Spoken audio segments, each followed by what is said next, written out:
Hey, how we doing? It's Ed Gallo here, Wrestling for MMA podcast. I said I was back to a regular schedule after last time, but I got busy, so I'm back now.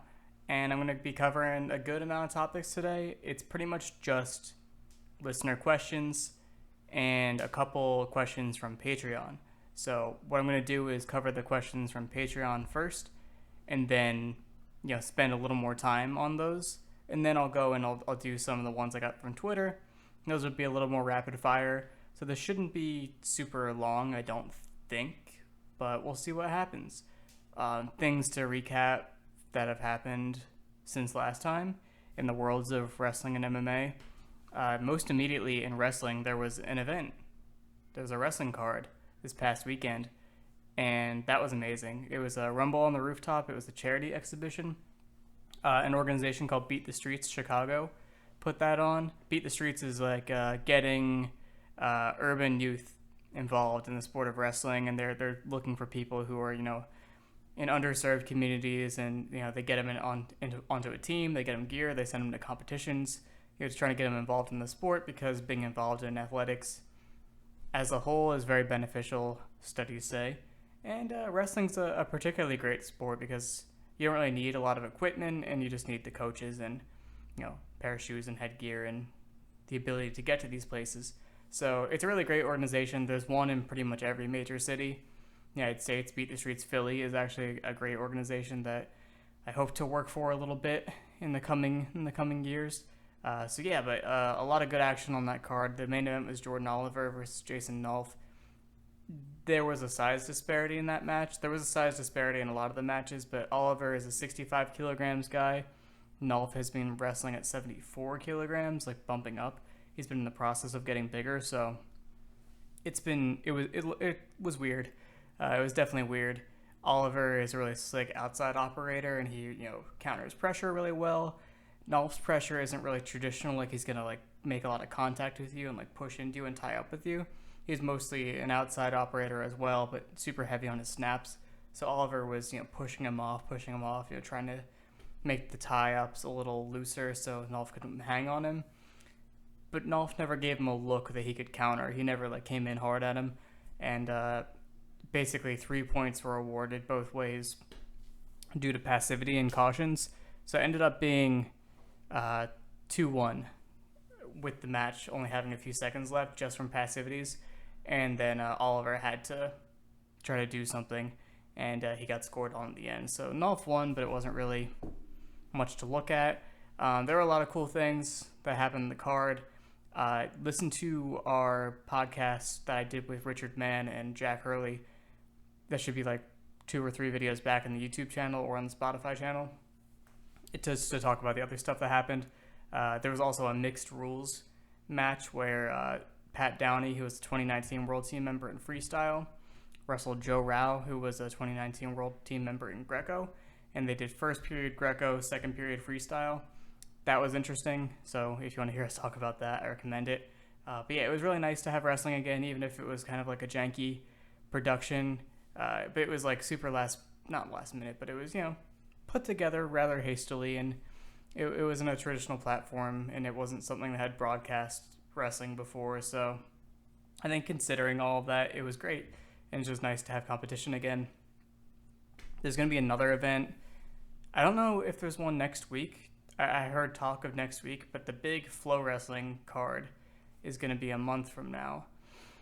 A little less than a month from now, and that's going to be Kyle Dake, 2-time world champion, 4-time NCAA champion, versus Frank Camizo, 2-time world champion, Olympic bronze, multiple-time world medalist. Other than that, and that's going to be a cool match. That's another cross-weight match. Dake is 79 kilograms, pretty sizable for the weight, bumping back down to 74 for the Olympic year, but they're going to be wrestling at 79, and Camizo started as a 57, and he was basically full size when he got to 70 kilograms, and now that he's a 74, he's still a little bit small for the weight. It hasn't been an issue too much, but against Dake, I think it'll be an issue, and maybe we'll talk about that when it's closer to happening. So that was great. The UFC has been putting on events. Nothing major in terms of wrestling that's been going on in MMA. I mean, Poirier and Hooker, the wrestling in that fight was not the kind I'd like to analyze, so I'm not going to. And Blades Volkov was a little bit interesting on a technical note, just that Blades really prefers that high double. He shoots like basically right at the hips and barely double changes. And the first couple times he did it, I think because he had more energy, he was just bowling Volkov over, which is pretty funny to see, just because Volkov is so upright in his stance and he doesn't really change levels with you. So Blades the entire fight just stood in front of him, feinted out a little bit, threw at him a little bit. And sometimes he was actually timing when Volkov would respond and then hit his shot. Sometimes he just waited for, I think this is when he'll probably be thinking about striking, and then shot anyway. So sometimes they were intercepting, sometimes they weren't. It didn't matter. He was able to shoot him back to the cage no matter what. So it's just funny how Volkov didn't have any real plan to underhook or change levels with him or throw level intercepting strikes or anything like that. He was just kind of standing there getting pushed, and they just grappled on the cage and near the cage for 5 rounds. And that was smart by Blades. Why not do that if you can get away with it? So not a ton to unpack. I hope that we have some stuff to unpack coming up with UFC 251. That's going to be really fun. Even if the matchups are a little sad, and I'll talk about each matchup in a second because that's actually my first question. So we're just going to roll right into it. Kylan, one of our dear patrons, and I really appreciate Kylan because he is not a wrestling fan traditionally, but he's been asking a lot of wrestling questions and been trying to get into it, which that means a lot to me, giving me a chance to spread the word a little bit and make new fans, which is my goal. I think that's why I have a crossover podcast in the first place. But Kylan asks, in the 3 title fights of UFC 251, how would you like to see each man implement wrestling into their game plans for the best results? I think that's a really good question. So let's just go through all of them. We'll start with Peter Yan versus Jose Aldo, which I think we all know that Aljamain Sterling is the number 1 contender in the bantamweight division.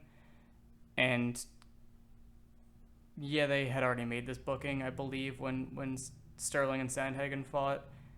But it's just, Aldo lost his only fight at 135. He shouldn't be at 135 in the first place. It's a sad state. As much as I want Yan to win the title, not like this. This is not the way I wanted that to happen. But nonetheless, it's happening. Probably. Wrestling. I don't expect Aldo to wrestle with him. Maybe out of nowhere, he's going to bring back his double legging that he showed against Mark Hominick. He hit an outside slip body lock against the Korean Zombie. He took down Ricardo Lamas. So he's taken people down before. I think at 135, he should be interested in preserving his energy. Maybe he'll wrestle because he might have a size advantage, but I don't see that happening.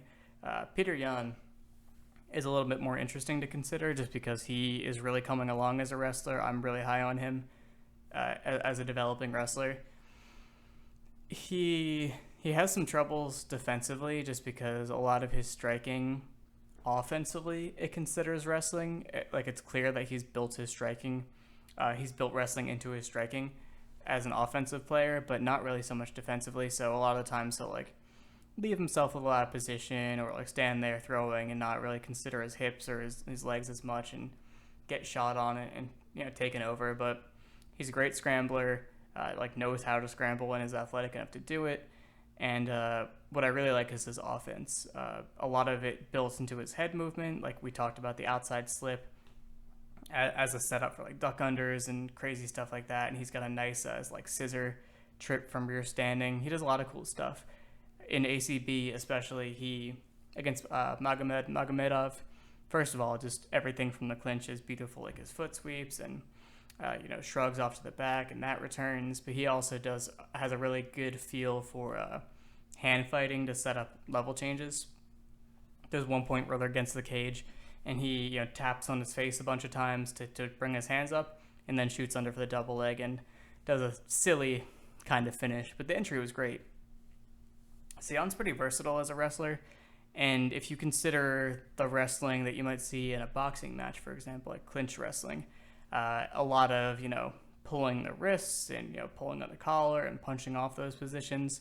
He's great at that. I consider that wrestling as well. That should definitely be something he does against Aldo, because I think with a fighter who's aging and a fighter who's making a huge weight cut, you want to get in as many hits as you can, especially early when he's dry. I think that'll be helpful. Once they warm up and they get into the fight, it'll be a little bit harder to, shock him. Consider that Moraes was like switch kicking him in the head immediately against Aldo. So that's definitely something to look at. Jan's whole thing is that he builds momentum and snowballs people as a fight goes on. He picks up his pace progressively. It's like the first half of the first round is a feeler type of pressure. It's mostly just footwork pressure and a lot of striking. And then, once he gets a few reads, he starts to add in the offense and pick up the pace and keep rolling.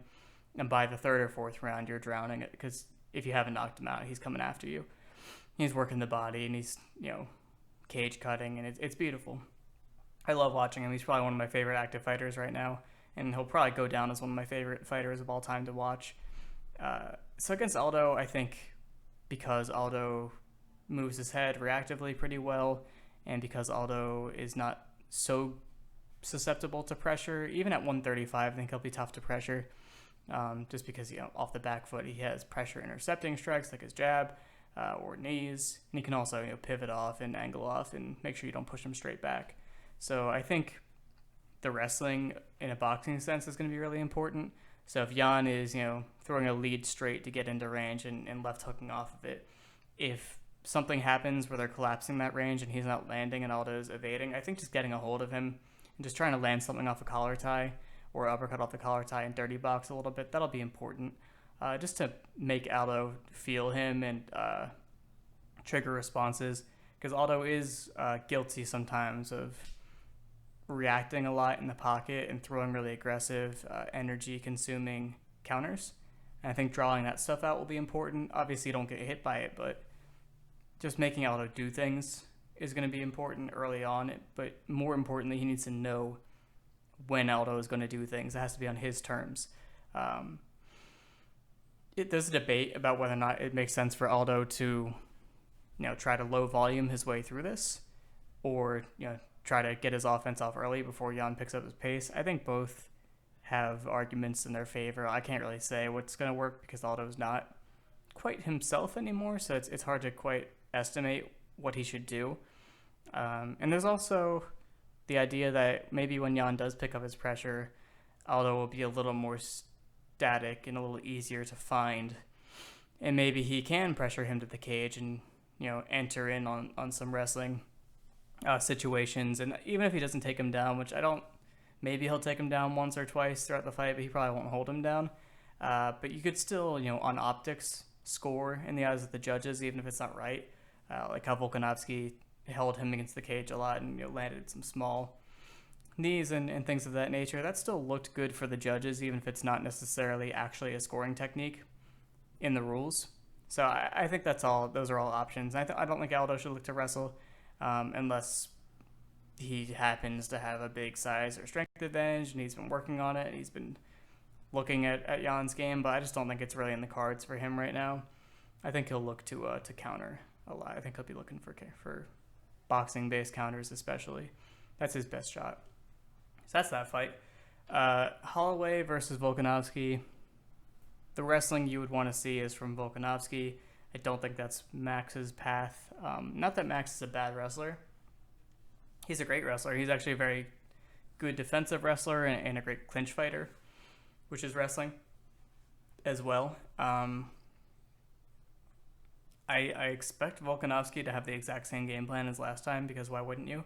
When they're at mid-range, kicking both sides of the leg, when Max tries to plant, and then when Max does enter in off his straights, finding the counters for those and discouraging him from getting into the pocket. What did work for Max was kicking entries. I'm not going to recommend that Volkanovski look to catch the kicks because that's dangerous. But yeah, maybe Max gets a little more aggressive with his entry style and starts exposing his hips by entering off kicks. That would be great. I think what Max should do is draw out that back reaction, like back him up a little bit on your boxing entry, and then kick off that and don't chase it. Because what was happening in the first fight a lot was he was chasing it, and that's when he was getting countered. So maybe if he kicks off that. But yeah, for Vulcan Oski, he's not really like an open space shot artist. So I don't really see that being something for him. And I don't think it's going to be his game to pressure Max and push him back. So I don't see a wrestling heavy game plan for either of them being a factor. But if they do wrestle, it'll probably be in the clinch. And Max is very good there. And you saw it in the first fight. He's really good at straightening people up with the wizard and getting his frames in and catching wrists and turning them around and landing knees and elbowing off the wrists. And he's a great clinch fighter. So I think Vulcan Oski will probably look to avoid that.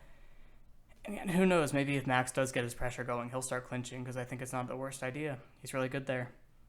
So not a lot to consider in that fight, I don't think, just at first glance. And the main event. Is this the main event? I don't know. Usman and Burns.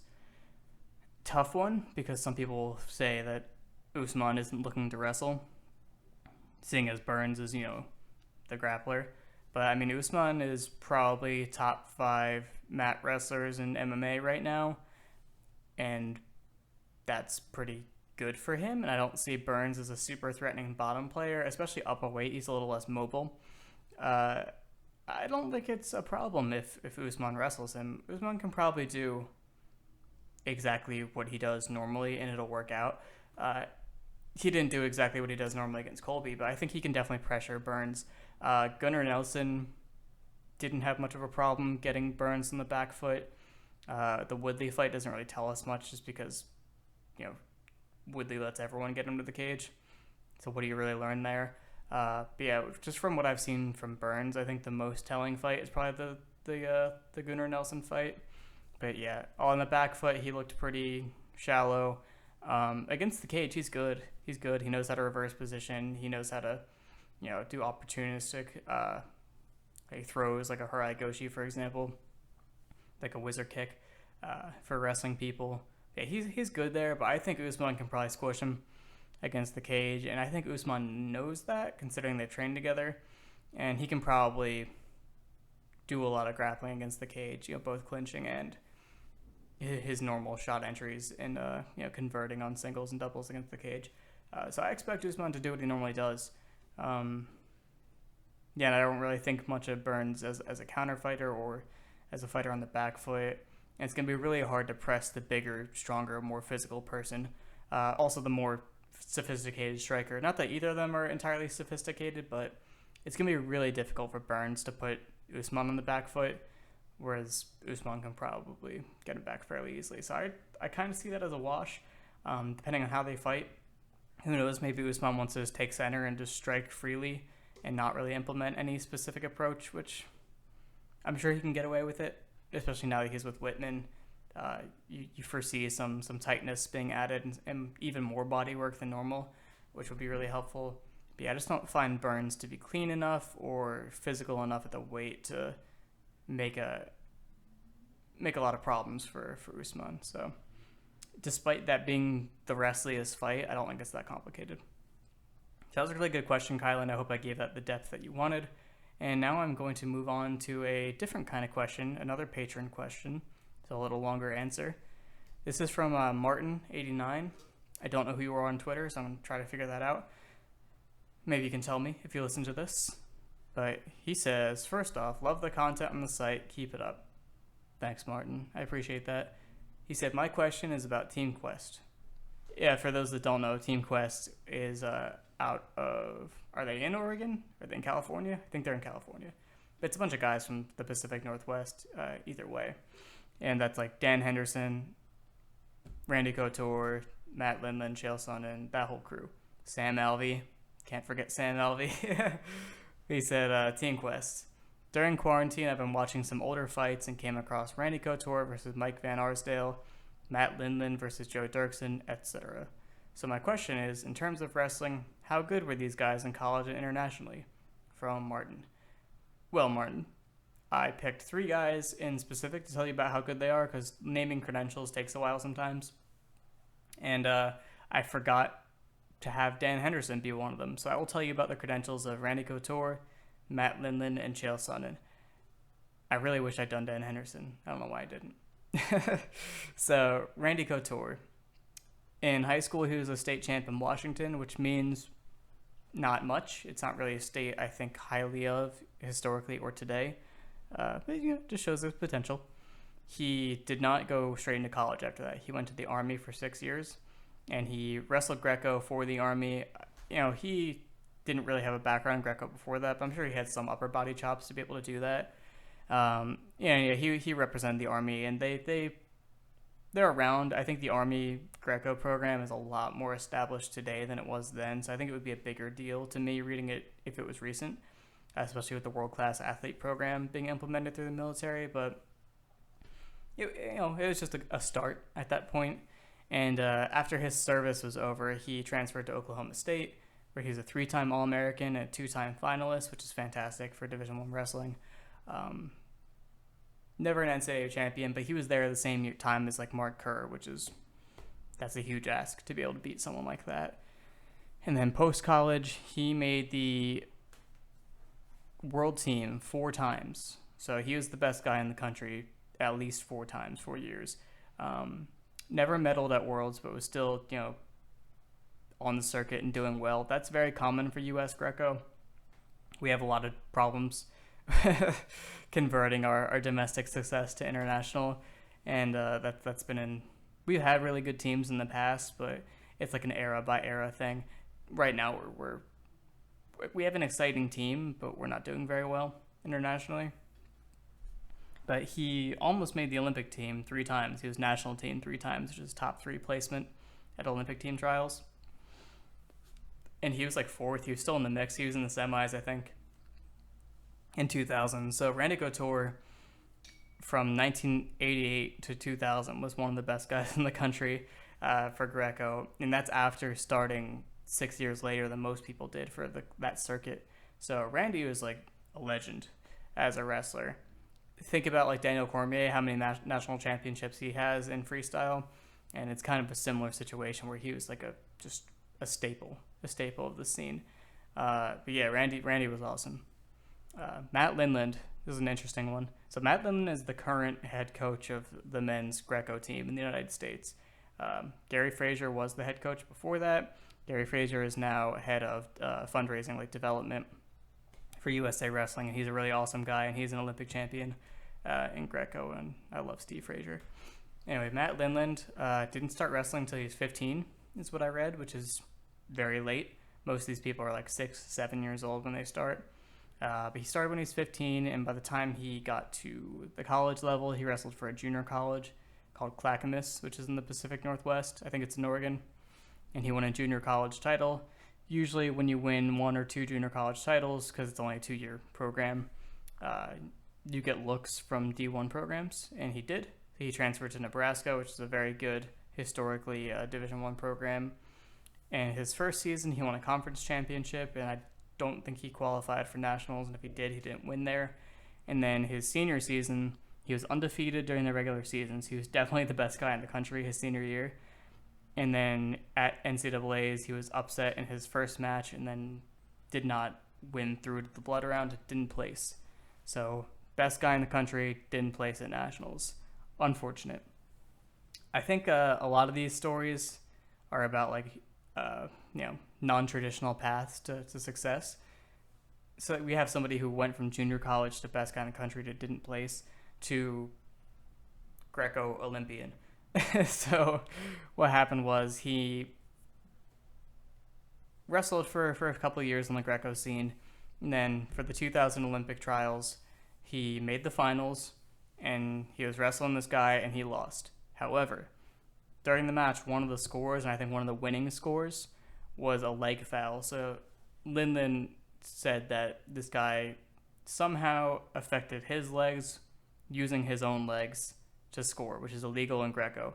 So you know how in judo you can't touch the legs with your hands? In Greco you can't touch the legs with your hands or your legs. It's only upper body. So Lindland actually ended up like suing and taking it to the courts to get this win overturned, and he succeeded, which is why they call him the Law. That's where that nickname came from.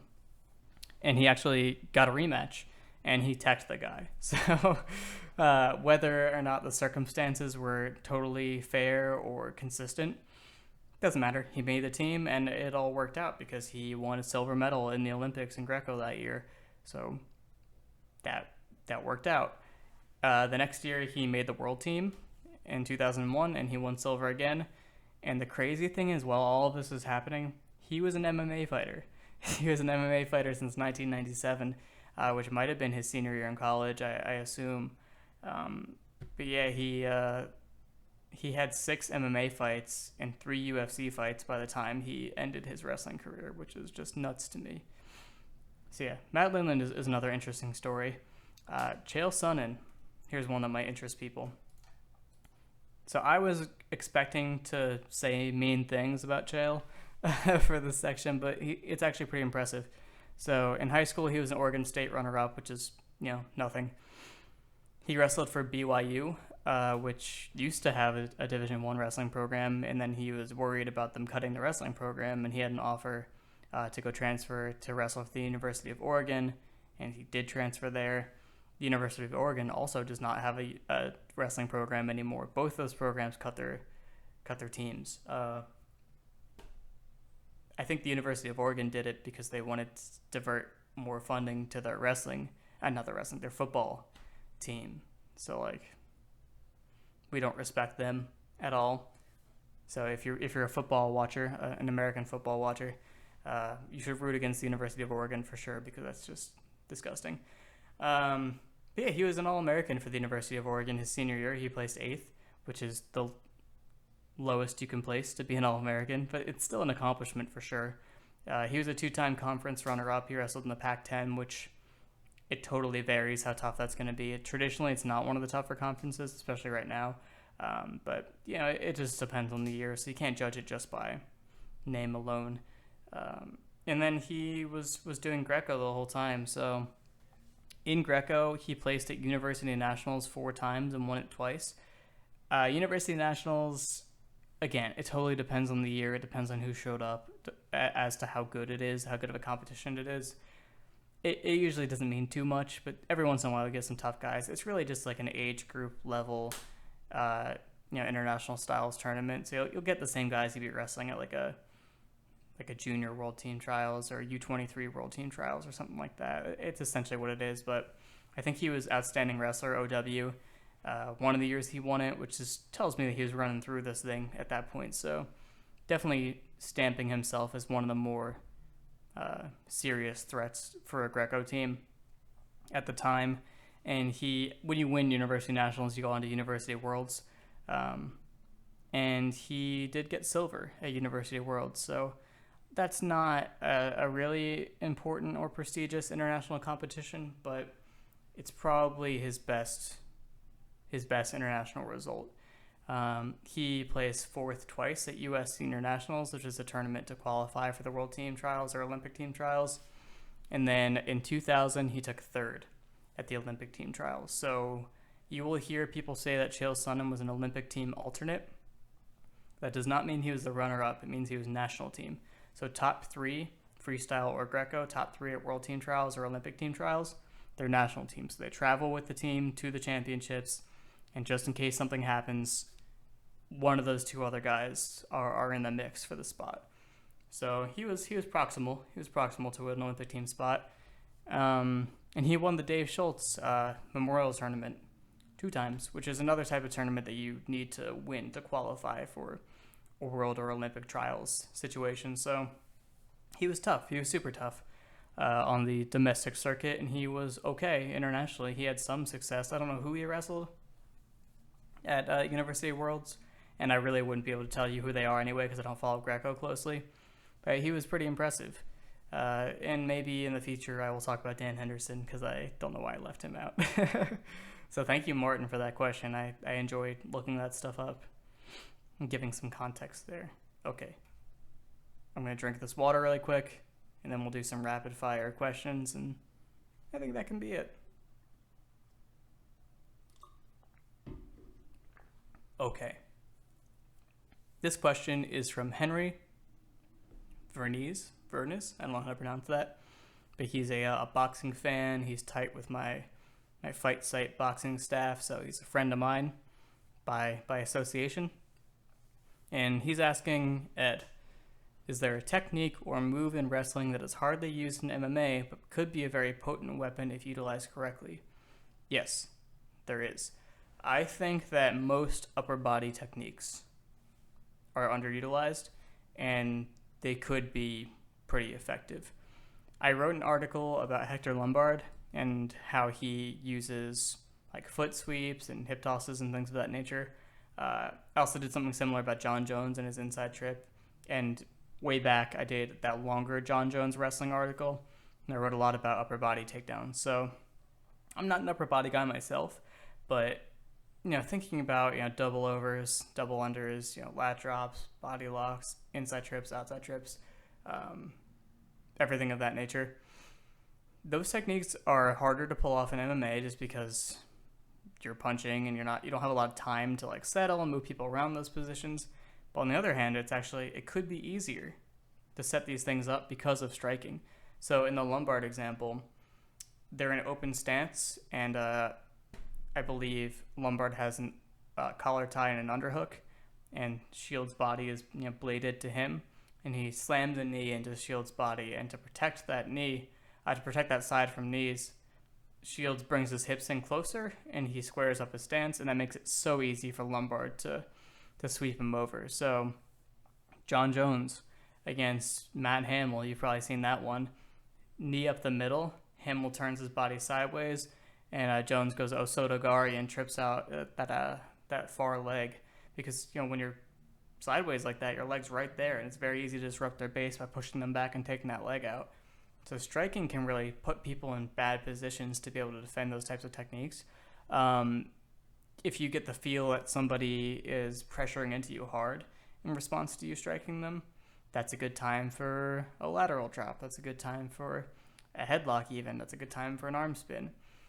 These techniques are pretty risky because if you fail them, you'll end up on your back, and that's not good in MMA a lot of the time. But I think there's a way to systematize these things and to have some more reliable setups for different techniques. Most of the upper body stuff you see in MMA happens against the cage because that's when you have time to settle and work things and take your time. But I think open space, upper body, there's a future there. So hopefully other people believe that. Thank you, Henry. That was a good question. This one is from Karth, whose name is Christian. And he is a patron in the Discord, and he's just a good dude, good friend. We love him. He's a great guy.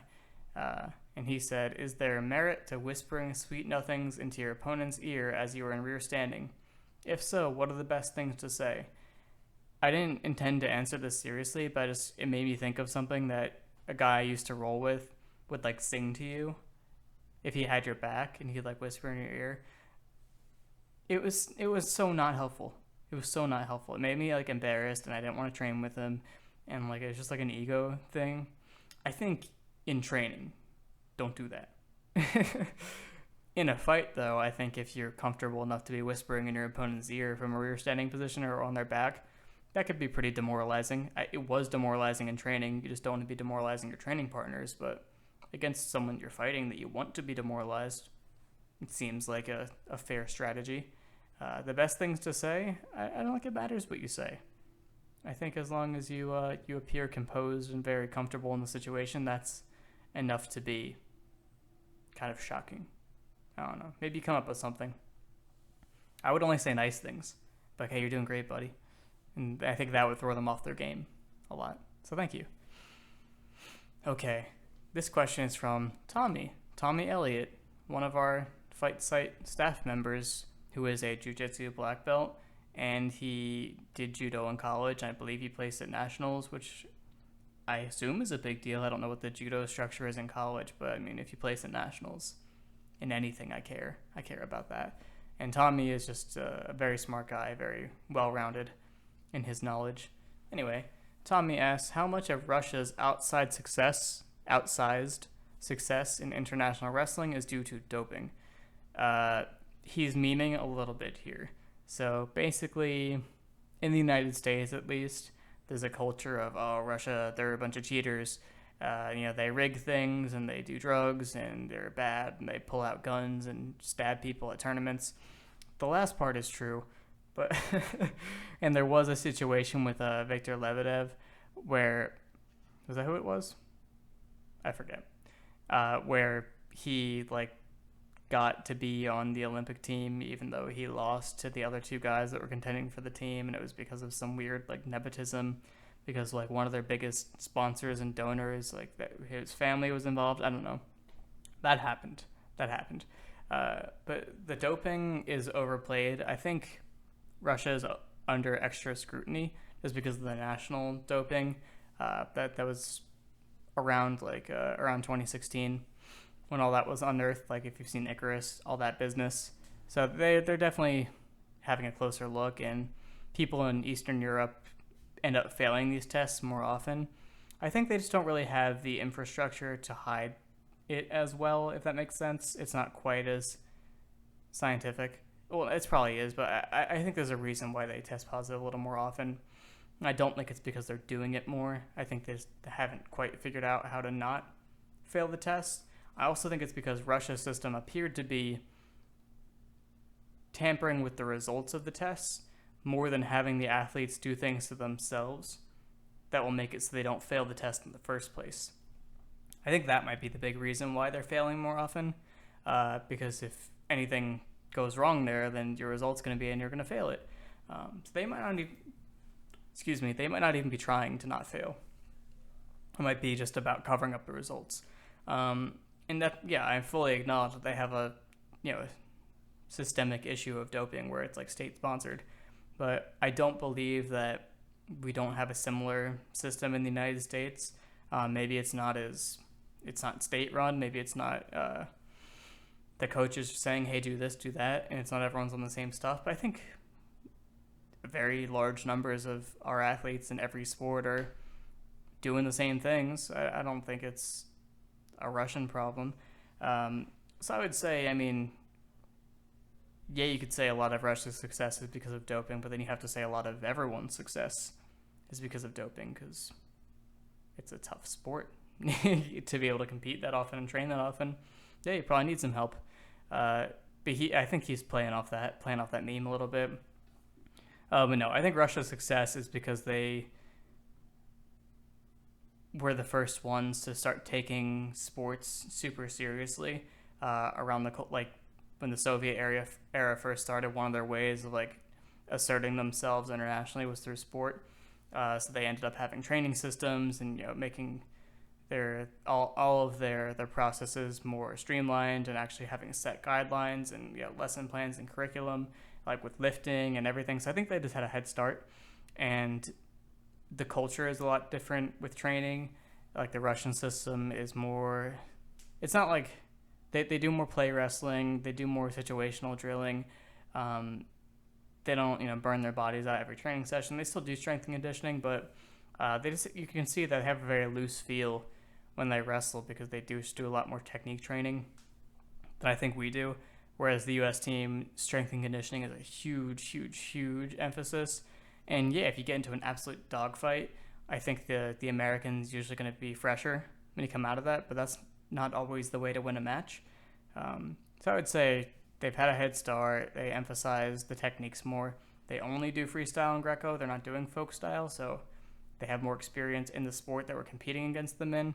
There's a lot of reasons. There's a lot of reasons for their success. Plus, it's just yeah, it's a smaller sample size, but combat sports are so much more important in their culture, and it's more prevalent. So yeah, this is a very talented region. The Caucasus are very talented in combat sports. It's part of their culture, and everyone does combat sports. So yeah, you're gonna get more people who are good at it because everyone in the population is doing it. Whereas yeah, maybe more people total are wrestling in the United States than in the Caucasus, but it's not at the same level. It's not the thing to do. So yeah, it's a good question. That's just my guess. I don't know for a fact, but hopefully I did some justice there. Kind of relevant to that question. This is from I'm gonna say Snak Moy because it rhymes, because a Nak Moy is someone that does Muay Thai. It's spelled snack, SNACK. but it's like snack moi is funny, but snock is what rhymes. So obviously I want to go with what rhymes. Makes sense to me. Snock moi is cool. They do like fan cams and other types of highlight videos, and they just have presented themselves as a very smart person in general to talk to on Twitter, so I recommend following. I think it's like infinite regress with like an N and an underscore. I don't know. Figure it out. You find them. I'm going to tag them in the tweet. That'll help. Yeah, they're asking which school of wrestling is the prettiest. And it's a good question for me because I like pretty things and pretty wrestling. And you might say like which school internationally, which school in the college system, which style, like folk, free, Greco is the prettiest. First of all, freestyle, if that's what we're talking about, freestyle is the prettiest. I mean, Greco can be pretty ugly sometimes. Like it can be kind of a grind. It's not all big throws. It's mostly pummeling and forced parterre, which has its merits, but it's not pretty. I don't think anyone would accuse it of being pretty. Freestyle, it's more fluid in the action. Leg attacks into chest wraps, into high crotch lifts, into crazy action. It's very fluid, and I think fluidity is pretty. Plus, clean technique is pretty. Like you can't afford to have drawn out finishes on your techniques as much. You have to finish right away, or get countered with the things that is mentioned. So I think freestyle as a style is prettier, whereas folk, riding in itself is not pretty. I like it, but it's definitely not aesthetic. And then in terms of like college teams, there aren't too many defined team styles in college, but I will say, I always say this, but Oklahoma State, those guys all have really nice counters to pressure. Like they can all slide by and shrug and shuck and all that good stuff. And I think pressure counters upper body are always really nice to see, and like really like slick low leg attacks or things like that. I think that's pretty fun to look at. Some might say Penn State because of the way they scramble. It's so creative, it's so fluid, but it just looks messy to me sometimes. Even if it's not, I'm talking about pretty, so the way it looks. And then internationally, gotta go with Russia. Gotta go with Russia for sure. It's just so calculated most of the time.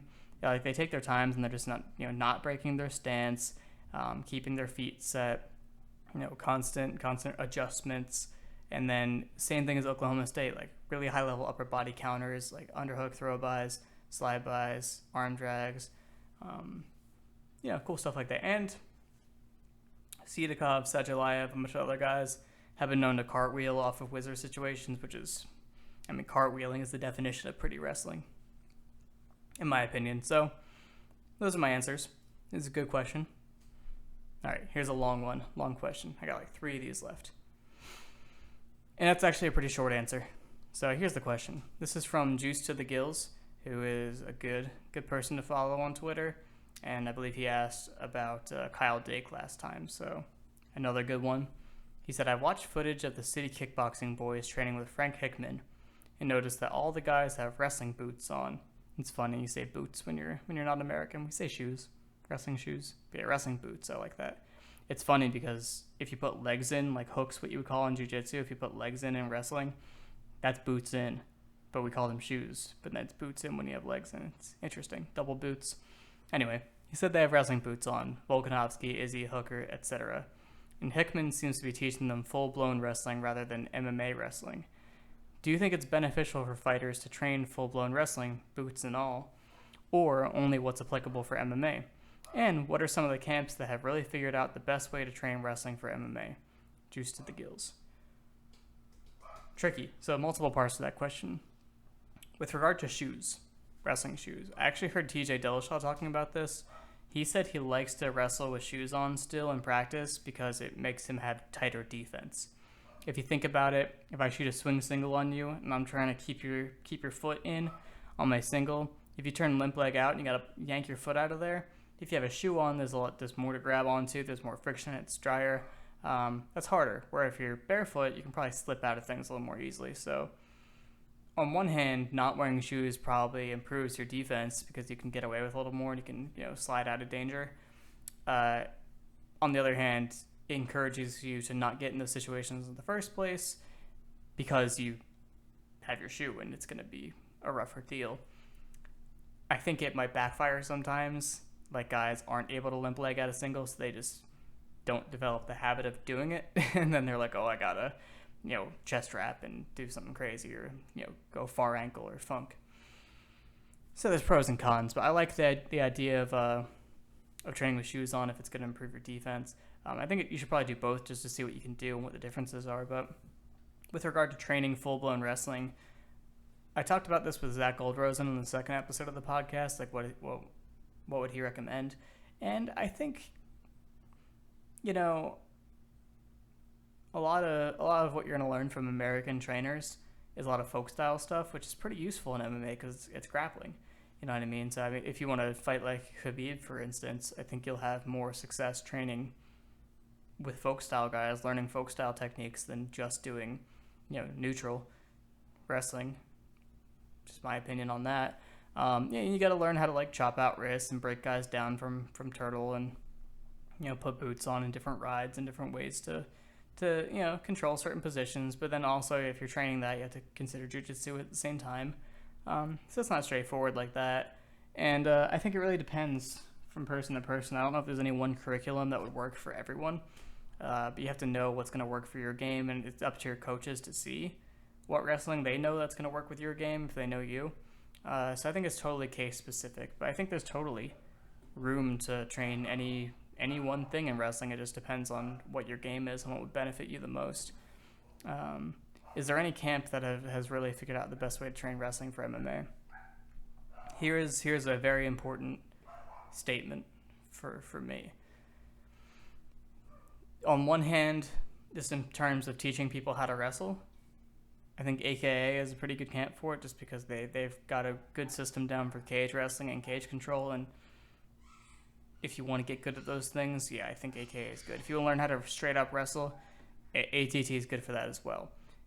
In terms of maximizing wrestling ability at the highest level, I think it's totally about just who's the best fighters, who's making the best fighters, who's making the best strikers.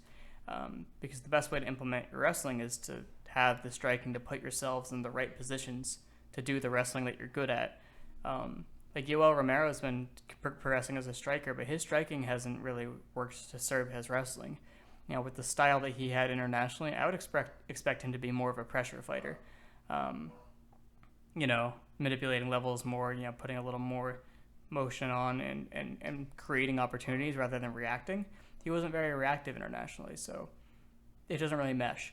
I think the best thing to do is to train a striking style that's going to mesh, and just to training striking style that's going to give you that versatility to, okay, I can pressure, or I can fight off the back foot, or I can draw you in, or I can, create reactions out of you. It totally depends, but that's my general thesis.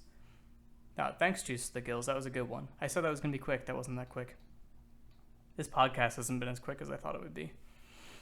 My mouth's getting dry. I've said that before. Okay. This question is from Octavius Rex, who I believe is a more dedicated wrestling fan. We've talked about wrestling a few times. And Octavius Rex says, I feel like we've been seeing crab rides more in grappling a lot lately. Could you see them used in MMA, especially when the cage prevents putting traditional hooks in? And do you know any good examples of its use in MMA? So crab ride is basically, if you're thinking jiu-jitsu, you're on someone's back. Normally you put your hooks over their legs. This is essentially a similar situation. Maybe you're a seatbelt grip, maybe you have underhooks. Your feet are sliding in the instep, not the instep, but your insteps are going behind the knees and those crevices. Crab ride's really good for being able to transition out of those positions in a wrestling match, for example, if you're riding. As long as you have control, you're still gaining riding time, and it's pretty easy to pull someone back to start to transition into exposure positions and get near fall.